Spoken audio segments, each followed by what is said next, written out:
Are you verbally abused by the voice in your head? You know, that negative voice that constantly torments you? Well, there's a term for it. It's called an ANT, an automatic negative thought. I made a little ant crown to kind of illustrate what it's like to have ants running around in your head.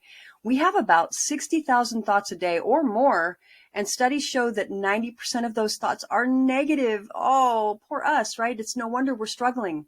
Dr. Beck is the one that coined the term in the 1960s, an ant. His clients who were coming in to see him for depression, he noticed they had these consistent negative thoughts, and he realized that actually those thoughts were impeding in their health, right? It was causing poor health, and it was causing depression.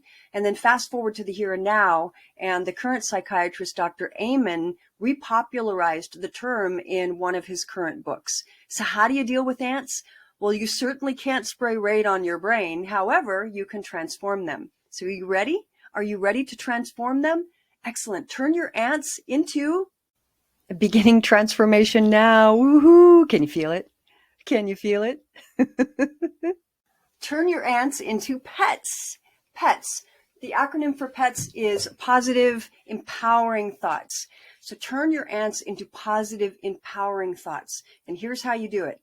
The first thing you want to do is find the trigger. So the trigger is something that caused you to react in a certain way that then caused the negative thought. So for instance, I'm a mom, and so there are moments when my kids do something, that's the trigger, and then I get upset and I yell at them.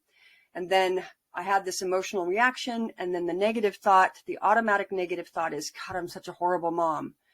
So see that sequence there. You're going to find the trigger, and then find the reaction that you're having a thought about, or the trigger might also just create the thought. It's okay. Again, these are negative. What you want to do next is you want to begin to create a new thought. So what you're going to want to do is reframe that negative thought. So in my case, I could say, everybody's human. I can have a weak moment. It's okay. And then the final step is conscious action.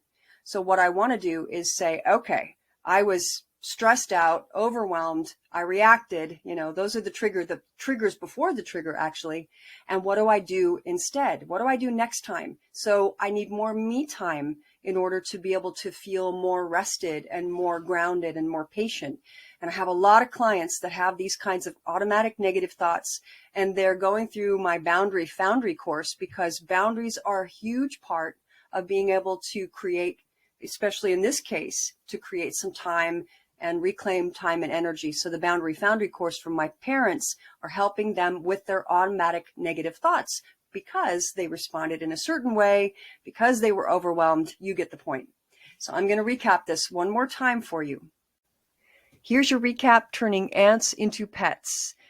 Find the trigger, find the person, the place, the situation, or even the memory. Recognize how it triggers an automatic negative thought, and then go to reframing it into a pet, a positive, empowering thought to help you move forward. The final step is taking conscious action so that you can change your reaction to situations. Really, that's all you have control over, how you think, how you feel, and how you behave.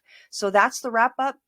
Please continue watching, because the next video I'm going to show you is about how to create a mindful meditation practice that's effective. This will also help with those automatic negative thoughts.